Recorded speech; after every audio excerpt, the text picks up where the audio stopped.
Hello friends, chapter wise आधुनिक भारतीय इतिहास का ये फोर्थ चैप्टर है जो है ब्रिटिश शासन का विरोध। ये वीडियो सीरीज आपके आने वाले बीपीएससी, यूपीपीसीएस, जेपीएससी, दरोगा, रेलवे और एसएससी के साथ साथ जो अन्य स्टेट लेवल के एग्ज़ाम्स है उसके लिए काफ़ी इंपॉर्टेंट है। तो वीडियो को अंत तक ज़रूर देखिए और अगर इससे पहले का पार्ट नहीं देखें तो जा कर के देख सकते हैं। चलिए, पहला है 1857 के विद्रोह को कितने भागों में बांटा जा सकता है। आंसर हो जाएगा ऑप्शन बी, 4 भाग में। नेक्स्ट देखिए, 1857 में जो विद्रोह हुए उसका मुख्य कारण कई बार पूछा गया, इंपॉर्टेंट है। ठीक है, इसका देखिए, अंग्रेजों का दोगली नीति। इसका मतलब क्या हुआ? भारतीयों के खिलाफ अलग रवैया, अंग्रेजों के साथ अलग रवैया। दूसरा कारण आर्थिक शोषण, तीसरा राजनीतिक कारण। आंसर हो जाएगा ऑप्शन डी। ये तीनों के तीनों कारण थे 1857 के विद्रोह के।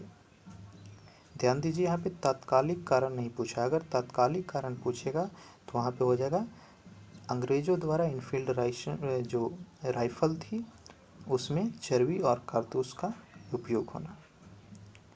नेक्स्ट देखिए, सन्यासी आंदोलन का शुभारंभ कहाँ से हुआ था। ये क्वेश्चन है लेकिन कई बार पूछा गया है। सन्यासी आंदोलन बंगाल से शुरू हुआ था, ऑप्शन ए सही होगा। नेक्स्ट है, सन्यासी आंदोलन के समर्थक किसके अनुयायी थे। इंपॉर्टेंट क्वेश्चन है। जो भी सन्यासी आंदोलन के समर्थक थे वे शंकराचार्य के अनुयायी थे, फॉलोअर थे। पांचवा प्रश्न है, सन्यासी आंदोलन के विद्रोहकर्ता किस संप्रदाय के थे। इसका आंसर हो जाएगा ऑप्शन बी, गिरी संप्रदाय। नेक्स्ट है, सन्यासी विद्रोह का दमन किसके द्वारा किया गया, यानी उसको किसके द्वारा समाप्त किया गया। आंसर हो जाएगा वॉरेन हॉस्टिंग्स। ध्यान दीजिए, वॉरेन हॉस्टिंग के द्वारा सन्यासी विद्रोह का दमन हुआ था। नेक्स्ट है, बंगाल के उत्तर पूर्व में किसका राज्य था। आंसर हो जाएगा ऑप्शन बी, अहोमों का। ठीक है, बंगाल के उत्तर पूर्व में अहोमों का राज था। नेक्स्ट है, 1828 ईस्वी में अहोमों का राजा किसे बनाया गया। आंसर होगा गोमघर कुंवर सिंह। किनको? गोमघर कुंवर सिंह। नेक्स्ट देखिए, किसके नेतृत्व में रंगपुर पर पुनः आक्रमण की तैयारी की गई। इंपॉर्टेंट है, रंगपुर पर पुनः आक्रमण की तैयारी रूपचंद्र कोनार के नेतृत्व में किया गया था। नेक्स्ट है, 1833 में उत्तरी असम किसको सौंपा गया। इसका आंसर हो जाएगा option C, Purinder Singh. Next question, East India company के खासी तथा सिलहट पर अधिकार करने के प्रयास से जो विद्रोह हुआ वह क्या कहलाता था। आंसर हो जाएगा खासी विद्रोह। ठीक है, नाम से आप रिलेट कर सकते हैं। बर्मा के राजा तीरथा सिंह की मृत्यु कब हुई थी। 1836, 1833, 1834 या फिर 1840। गेस कीजिए। इसका सही आंसर हो जाएगा 1834 ईस्वी। नेक्स्ट है, विजयनगर नरेश का देहवासन कब हुआ था। आंसर होगा 1794 ईस्वी। नेक्स्ट है, रंगपुर विद्रोह कब हुई। ये 1873 ईस्वी में हुआ था, ऑप्शन सी सही होगा। नेक्स्ट क्वेश्चन, रंगपुर विद्रोह का प्रमुख कारण क्या था। अधिक कर लगाना। ठीक है, मैक्सिमम जो विद्रोह का कारण होता वो कर से ही शुरू होती थी। नेक्स्ट है, रंगपुर का विद्रोह किसके नेतृत्व में हुआ था। ये हो जाएगा धीरज नारायण और नुरुलु दर्शन, ऑप्शन ए। नेक्स्ट क्वेश्चन है, रंगपुर विद्रोह में कितने किसानों ने भाग लिया। इंपॉर्टेंट है, इसका आंसर हो जाएगा ऑप्शन ए, करीब 10,000 के आसपास किसान जो थे इसमें भाग लिए थे। बहावी आंदोलन के प्रेरणा, मोस्ट इम्पॉर्टेंट। ठीक है, पूछा जा चुका है कई बार। बहावी आंदोलन के प्रणेता कौन थे।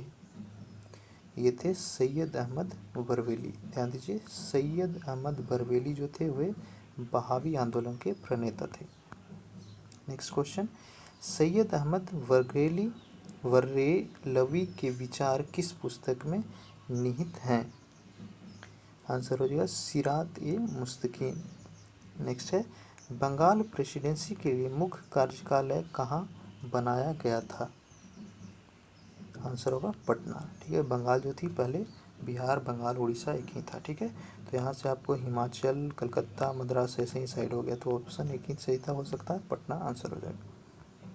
नेक्स्ट है, भावी आंदोलनकर्ता ने हिजरत करना कब प्रारंभ किया था?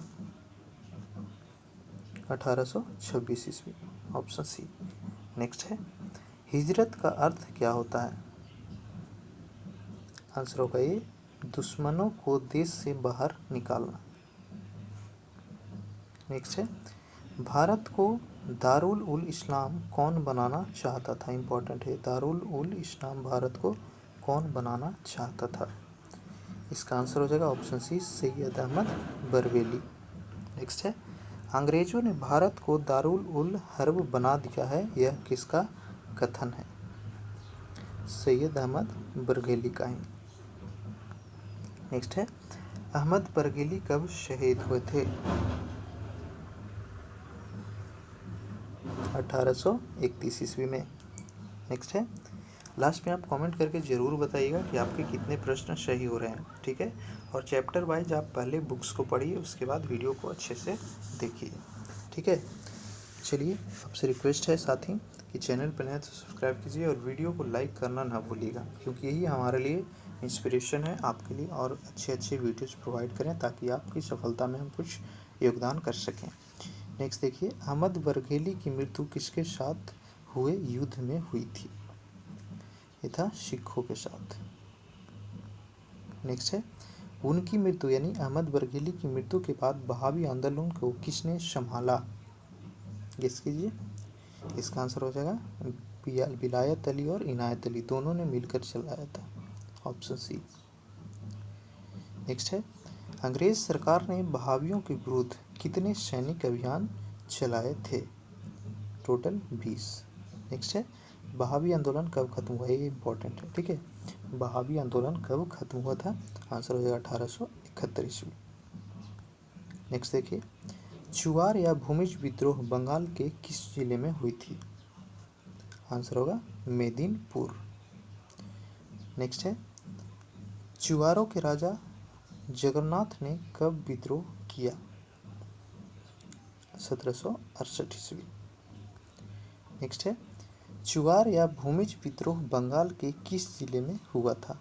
सेम रिपीट हो गया यहाँ पे। ठीक है, मेदिनीपुर। नेक्स्ट देखिए, अंग्रेजों के शासन के खिलाफ कोलों ने किस वर्ष में बगावत कर दी थी? कोल विद्रोह के नाम से इसको जाना जाता है। तो ये जो विद्रोह हुआ था वह 1831 ईस्वी में हुई थी। कोल आंदोलन के नेतृत्वकर्ताओं की संख्या कौन कौन थे? तो ये टोटल 5 थे। नेक्स्ट देखिए, कोल आंदोलन की समाप्ति कब हुई? गेस कीजिए। इसका आंसर होगा 1832। 1831 में हुई थी, 1832 में समाप्त हुई, 2 वर्ष चली थी। नेक्स्ट है, संथाल विद्रोह को सफल बनाने के लिए संथालों ने एक आम सभा का आयोजन कब किया था? संथाल विद्रोह। आंसर होगा ऑप्शन सी, 30 जून 1855 ईस्वी। नेक्स्ट है, राजमहल तथा भागलपुर के मध्य रेल डाक तार सेवा किस आंदोलन के तहत बंद की गई थी? इसका सही आंसर होगा संथाल विद्रोह के तहत। नेक्स्ट है, संथाल विद्रोह के तहत अंग्रेज सेना की ओर से कितने संथालों को मार गिराया गया था? काफ़ी बड़ी ये विद्रोह थी, लगभग 15,000 संथाल मार गए थे इसमें। नेक्स्ट देखिए, बर्मा युद्ध के समय भारतीय सेना की किस बटालियन ने युद्ध का बहिष्कार किया था? बर्मा युद्ध के समय भारतीय सेना की किस टुकड़ी या बटालियन ने बहिष्कार किया था इस युद्ध का? तो थी 47th बटालियन। नेक्स्ट है, भारतीयों को 1857 ईस्वी के विद्रोह में सबसे अधिक किसने उकसाया था? आंसर हो जाएगा लॉर्ड डलहौजी की नीतियों ने। गोद निषेध नीति किसने शुरू की थी? आंसर हो जाएगा लॉर्ड डलहौजी। इसी को डॉक्ट्रिन ऑफ लैप्स, देखिए किस तरह से शब्दों को चेंज करके एग्जाम में पूछता है। ठीक है, गोद निषेध नीति या फिर हड़प की नीति या फिर डॉक्ट्रिन ऑफ लैप्स, तीनों सेम ही है। नेक्स्ट देखिए, भारत में पेंशन व्यवस्था किस शासक ने बंद की? इंपॉर्टेंट है, कई बार पूछा जाता है। भारत में पेंशन व्यवस्था किस शासक ने बंद की? आंसर हो जाएगा लॉर्ड डलहौजी। मुगल बादशाह की उपाधि धारण नहीं कर सकेंगे, यह घोषणा किसने की थी? मुगल बादशाह की उपाधि धारण नहीं कर सकेंगे, ये घोषणा किसके द्वारा की गई थी? लॉर्ड कैनिंग के द्वारा। नेक्स्ट है, उपयुक्त घोषणा यानी लॉर्ड कैनिंग ने मुगल बादशाह न बनने की जो घोषणा है वह कब की थी? गेस कीजिए। इसका सही आंसर होगा 1856 ईस्वी में। नेक्स्ट है, अंग्रेजों की किस नीति के आधार पर भारत की अर्थव्यवस्था चरमराई तथा यहाँ के उद्योग धंधे नष्ट हो गए थे? तो था मुक्त व्यापार व्यवस्था, ऑप्शन सी। ठीक है, कोई भी जो भी व्यापार अंग्रेज लोग करेंगे, कोई भी टैक्स नहीं देंगे, कर नहीं देंगे भारत सरकार को, उसी के तहत भारतीय जो उद्योग धंधे हुए चौपट हो गए थे। नेक्स्ट है, ईसाई धर्म स्वीकार करने वाले को पैतृक संपत्ति में हिस्सा दिलाने वाला कानून किसने बनाया था? ये लॉर्ड बेंटिक के द्वारा बनाया गया था, लॉर्ड विलियम बेंटिक के द्वारा। नेक्स्ट है, तत्कालिक विद्यालयों में विद्यार्थियों को हिंदू धर्म के बजाय किसी धर्म की शिक्षा अधिक दी जाती थी? किस धर्म की शिक्षा, यानी हिंदू के अलावा किस धर्म की शिक्षा ज़्यादा दिया जाने लगा? तो वो था ईसाई धर्म। ठीक है, ऑप्शन बी सही होगा। नेक्स्ट है, पूरी भारतीय सेना में अंग्रेजी सैनिकों की संख्या, इंपॉर्टेंट है, जो भी इंडियन आर्मी थी उस टाइम ब्रिटिश गवर्नमेंट के समय, उसमें अंग्रेजी सैनिकों की संख्या कितनी थी? 1/6 भाग। नेक्स्ट है, 1/6 भाग अंग्रेजी सैनिकों पर कितना खर्च? वहाँ देखिए, यही कारण था कि भारतीय सिपाही भी विद्रोह कर रहे थे। वो लोग 1/6 भाग ही भारतीय सैनिक का हिस्सा थे, लेकिन जो खर्च थी वह आधा से अधिक अंग्रेजों पर किया जाता था, अंग्रेज सैनिकों पर की जाती थी। अगला देखिए, जनरल सर्विस इंस्टॉलमेंट एक्ट किस शासक ने बनाया था? जनरल सर्विस इनलिस्टमेंट एक्ट, ये लॉर्ड मिंटो के द्वारा लगाया गया था। नेक्स्ट है, सैनिकों की डाक सेवा किस नियम के तहत बंद कर दी गई थी? डाक अधिनियम के तहत। डाक अधिनियम कब आया था? इसका आंसर हो जाएगा 1854 ईस्वी में। नेक्स्ट है, कंपनी सरकार ने पुरानी ब्राउन वैस बंदूक की जगह नई एनफील्ड राइफल का प्रयोग कब से शुरू किया गया? मोस्ट इम्पॉर्टेंट है, यहीं से 1857 की जो सिपाही विद्रोह हुआ था उसकी शुरुआत हुई थी। इनफील्ड राइफल कब से प्रयोग शुरू हुआ? इसका आंसर होगा, गेस कीजिए। आंसर होगा जनवरी 1857 से। मुगल शासक बहादुर शाह की मृत्यु कहाँ पर हुई थी? इजी क्वेश्चन है, रंगून में।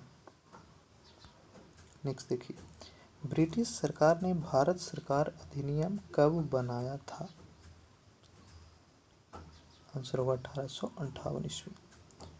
नेक्स्ट है, महारानी विक्टोरिया ने कंपनी साम्राज्य समाप्त करने की घोषणा कब की? Most important question. ठीक है, कंपनी साम्राज्य समाप्त करने की घोषणा रानी विक्टोरिया के द्वारा कब की गई थी? गेस कीजिए कौन सा सही होगा। आंसर होगा ऑप्शन बी 1858 ईस्वी में। नेक्स्ट है, भारतीय राज्य सचिव की सहायता के लिए कितने सदस्यों की समिति गठित की गई थी? 16 सदस्य थे। उपयुक्त गठित समिति का नाम क्या था? India council. ठीक है, सॉरी, इसमें 15 सदस्य थे और इसका नाम था इंडिया काउंसिल। नेक्स्ट है, इंडिया काउंसिल में ईस्ट इंडिया कंपनी के भूतपूर्व संचालकों के द्वारा कितने सदस्य मनोनीत किए गए थे? सदस्यों की संख्या 15 थी और उसमें मनोनीत सदस्य कितने थे? 7। ईस्ट इंडिया काउंसिल में ब्रिटिश सरकार के द्वारा कितने सदस्य तय किए जाते थे? 8। ठीक है, तो 8 और 7 कितना हो गया? 15 हो गया। नेक्स्ट देखिए, इस काउंसिल का मुख्य कार्य क्या था? आंसर हो जाएगा सचिव को परामर्श देना। गवर्नर जनरल की स्थिति में कब परिवर्तन हुई थी? आंसर हो जाएगा 1858 ईस्वी में।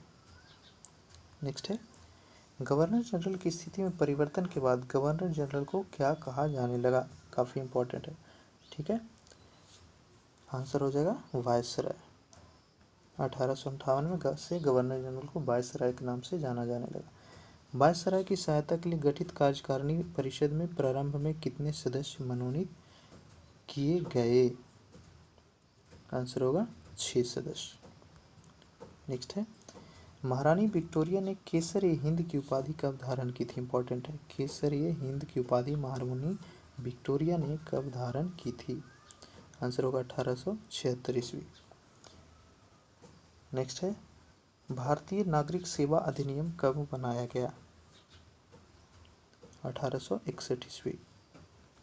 अगला देखिए, सैनिक पुनर्गठन के लिए किस कमीशन की स्थापना की गई थी?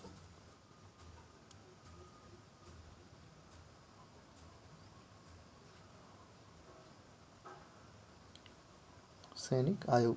नेक्स्ट है, भारत में सीमा विस्तार की नीति कब समाप्त कर दी गई? 1860 ईस्वी। सॉरी, पहला पील कमीशन होगा, ठीक है। 66वां का आंसर पील कमीशन होगा। और 67 है, भारत में सीमा विस्तार की नीति कब समाप्त की गई थी? इसका आंसर जो होगा वो हो जाएगा 1860 ईस्वी। नेक्स्ट है, भारतीय राष्ट्रीय कांग्रेस की स्थापना, इजी क्वेश्चन, 1885 ईस्वी में किसके द्वारा? ए.ओ. ह्यूम के द्वारा, ठीक है। तो ये इस चैप्टर का लास्ट क्वेश्चन था। चैनल पर नए तो रिक्वेस्ट है सब्सक्राइब जरूर कीजिए और नोटिफिकेशन ऑन कीजिए, ताकि हर वीडियो का नोटिफिकेशन आपको मिले जब भी अपलोड हो। और पीडीएफ्स के लिए इंपॉर्टेंट बुक, नोट्स, जो भी न्यूज़पेपर, करंट अफेयर, सारे का पीडीएफ्स के लिए आप हमारा टेलीग्राम चैनल शिक्षा सेंटर को टेलीग्राम में जाकर के सर्च कीजिए, या नीचे लिंक हमने डिस्क्रिप्शन में दिया हुआ है फेसबुक ग्रुप का भी, दोनों जाकर के जरूर ज्वाइन कीजिएगा। वीडियो को लाइक करना ना भूलिएगा और ज़्यादा से ज़्यादा शेयर कीजिए। Thank you.